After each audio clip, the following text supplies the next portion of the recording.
Kahekili II was one of the most formidable and ambitious rulers in Hawaiian history, and his mastery of traditional warfare tactics and military strategies made him the most dangerous opponent in Kamehameha's path to the unification of the Hawaiian Islands. Kahekili's life was marked by tactical brilliance, ruthless political maneuvering, and an unwavering commitment to maintaining his kingdom's independence against the rising power of Kamehameha. Originally ascending to power as the paramount chief of Maui around 1765, Kahekili's extraordinary military campaigns and diplomatic cunning would establish him as the dominant force across the western Hawaiian Islands, controlling not only Maui but also Molokai, Lanai, and eventually Oahu itself. And Kahekili would rise from being a regional island ruler to becoming Kamehameha's most formidable rival and the last serious obstacle to Hawaiian unification. However, Kahekili's long reign would ultimately be marked by both unprecedented territorial expansion and the inevitable decline of his kingdom, as his fate became entwined with the changing nature of Hawaiian warfare and the introduction of Western weapons. But how did this legendary warrior king meet his end during the twilight of traditional Hawaiian power? And what do contemporary sources reveal about his life, rise to power, and mysterious death? To answer these questions, we must explore the historical records and traditional accounts that document Kahekili's rise to supremacy, his decades-long rivalry with Kamehameha, and the circumstances surrounding his death on the eve of Hawaiian unification. But before we begin, don't forget, if you want to find out more about the life and deaths of some of history's greatest figures, then subscribe to my channel, Historical Exit. The precise details of Kahekili's early life are unfortunately much less well documented than we would like, with most historians agreeing that he was born around 1737, inheriting his position as Alanui of Maui from his father, Kekulike, sometime in the 1760s. By this time, the Hawaiian Islands had become increasingly militarized, with rival chiefs constantly vying for territorial expansion and political supremacy through brutal warfare campaigns. It was during this period of intensifying inter-island conflict that Kahekili would begin his remarkable military career, launching his first major campaign against the neighboring island of Hawaii around 1775, in what would become the start of a lifelong rivalry with the young Kamehameha I. And on a side note, there is some speculation that Kamehameha may have actually been the son of Kahekili II, but this has never been definitively proven, and I personally don't think it makes a lot of sense for Kahekili to spend decades fighting against Kamehameha if he truly was his son, rather than allying with him and using Kamehameha as a tool to grow his own power. But carrying on, traditional accounts confirm that Kahekili's military prowess was legendary, with foreign observers noting his tactical genius and his ability to inspire fierce loyalty among his warriors through both fear and respect. Upon establishing his dominance over Maui and its neighboring islands, Kahekili's reputation had been transformed by his military conquests and political acumen. Contemporary sources describe him as an imposing figure whose very presence commanded respect, with one account noting that half of his body was tattooed black to honor his patron god Kanaloa.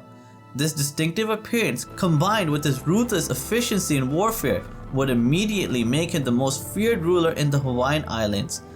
Kahekili moved decisively to consolidate his own territorial holdings, ultimately conquering Oahu in 1783 and establishing himself as the ruler of half the Hawaiian archipelago.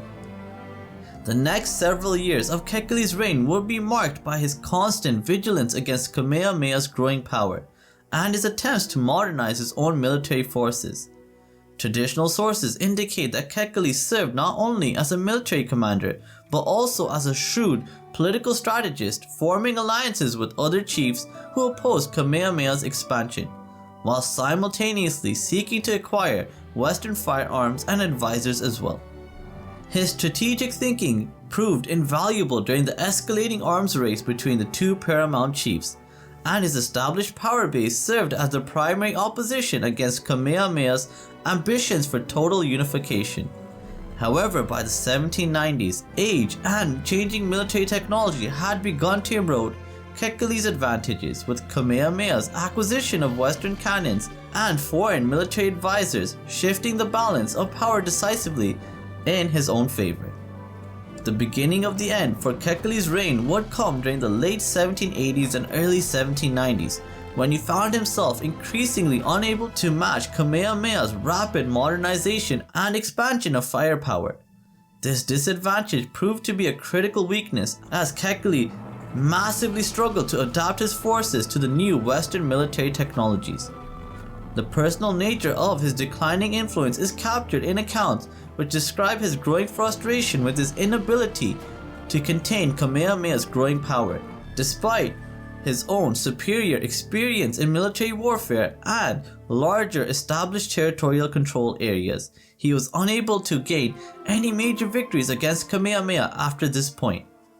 And the final confrontation between Kahekili and Kamehameha's forces would never actually occur, as fate intervened in the form of Kahekili's death in 1794, just 1 year before Kamehameha's decisive conquest of Oahu. And according to Hawaiian sources, Kahekili died on Oahu, where he had been residing as the island's conqueror and ruler since 1783.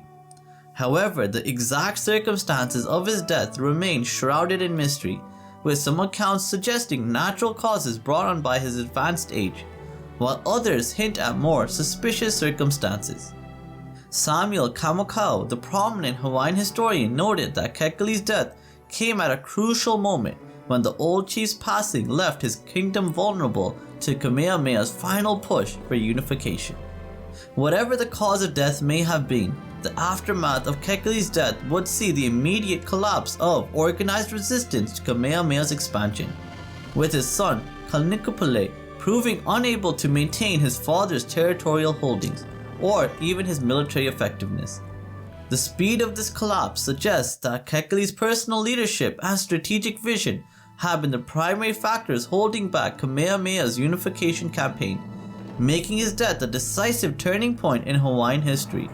So although the exact details of much of Kahekili's life remain shrouded in mystery, and we may never definitively know how he passed away, we do know that his death marked the end of an era in Hawaiian political history.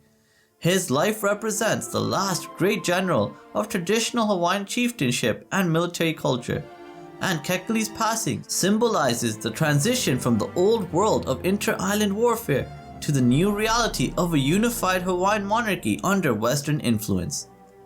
Kahekili will be forever remembered as one of the most accomplished Hawaiian rulers of his generation and the only chief who successfully challenged Kamehameha's expansionist ambitions for over 2 decades.